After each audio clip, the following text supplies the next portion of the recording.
Mehbooba Mufti PDP की president 5 सालों के बाद आर्टिकल 370 तोड़ने के बाद लेफ्टिनेंट गवर्नर मनोज सिन्हा साहब के साथ जो मीटिंग हुई है, ये फिर से इस तरीके से सियासी सरगर्मियां तेज हो गई हैं और ऐसा लगता है कि जो भारतीय जनता पार्टी की ABC टीमें हैं वो फिर से इकट्ठा होना शुरू हो गई हैं। और यही नहीं, ये महबूबा मुफ्ती और मनोज सिन्हा लेफ्टिनेंट गवर्नर के मीटिंग के बाद ये साफ जाहिर हो रहा है कि पीडीपी ने जो अपना रुख, स्टैंड, एटीट्यूड जो आर्टिकल 370 को तोड़ने के ऊपर था और रियासत के दर्जे की वापसी के ऊपर जो उसका रुख था, स्टैंड था, उसे नरम कर दिया है, कमजोर कर दिया है और इसलिए उसके एटीट्यूड बदल रहा है। और इसलिए उसने लेफ्टिनेंट गवर्नर मनोज सिन्हा साहब से मीटिंग करके मरकज को यह पैगाम भेज दिया है कि वो जो अपनी पार्टी पीडीपी और पीपल्स कॉन्फ्रेंस शायद ये इशारा दे रही है कि पीपल्स कॉन्फ्रेंस का जो एमएलए सज्जाद लोन है, पीडीपी के जो 3 एमएलए हैं, वो भारतीय जनता पार्टी को, इस मौजूदा चुनी हुई सरकार को टॉपल करने के लिए, गिराने के लिए, अगर वो number game Bharatiya Janata party पूरा कर लेती है तो ये 3 एमएलए भी पीडीपी की महबूबा मुफ्ती भारतीय जनता पार्टी के साथ अलायंस करने को तैयार है।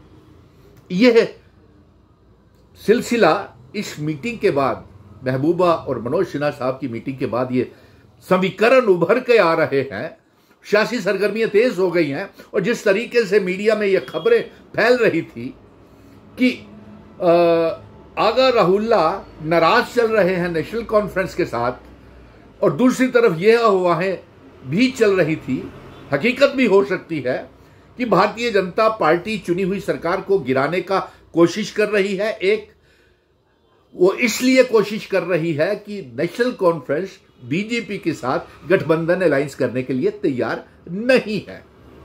सो इसलिए पीडीपी ने यह इशारा दे दिया है कि एब्रोगेशन जो किया है, आर्टिकल 370 को जो तोड़ा है और स्टेटहुड जो वापस नहीं मिला है, इसके ऊपर वो समझौता करने के लिए तैयार है।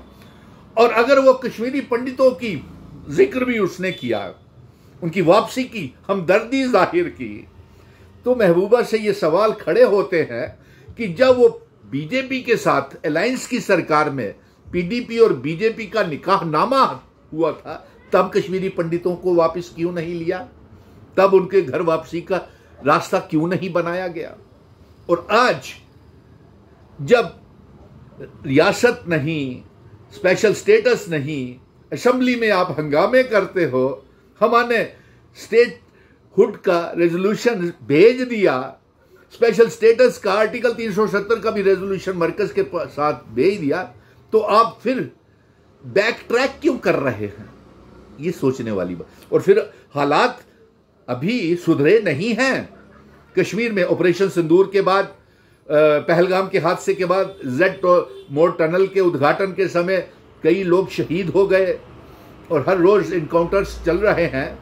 हाफिज सैयद अजहर मसूद अभी भी पाकिस्तान में जिंदा हैं। अभी ऑपरेशन शील्ड चल रहा है। तो इस हालात में कश्मीरी पंडितों का घर वापसी लगता नहीं है कि वो जाएंगे, और ठीक भी नहीं है क्योंकि हालात अभी पूरी तरह से काबू में नहीं है।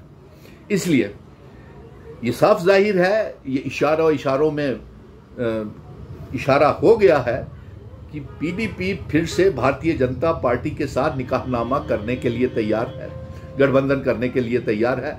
और जिस तरीके से अफवाहों का जोर गर्म था पिछले दिनों में और अब भी है कि भारतीय जनता पार्टी कोशिश कर रही है खरीद फरोख्त, हॉर्स ट्रेडिंग के लिए, और तमाम मीडिया में ये भी खबरें फैल रही थी कि 12 से 18 एमएलएस जो हैं वो भारतीय जनता पार्टी के संपर्क में हैं। हो सकता है कि पीडीपी भी चाहती हो कि 3 उसके भी एमएलएज ले जाए भारतीय जनता पार्टी, और वो सरकार बनाने के लिए उसने फिर से एब्रोगेशन ऑफ आर्टिकल 370 के ऊपर समझौता कर लिया। रियासत का दर्जा अभी वापस नहीं मिला, उसके ऊपर भी समझौता कर लिया है। और एक साजिश के तहत जम्मू कश्मीर में कौन सा रुख बनता है, क्या होता है, और ये सियासी सरगर्मियां फिर से तेज हो गई है। लेकिन एक बात जरूर मैं दावे के साथ कह सकता हूं, ये चुनी हुई सरकार जिसके 50 एमएलएस हैं और लोगों की चुनी हुई सरकार है, ये 5 साल अपने पूरे करेगी। जय हिंद, धन्यवाद।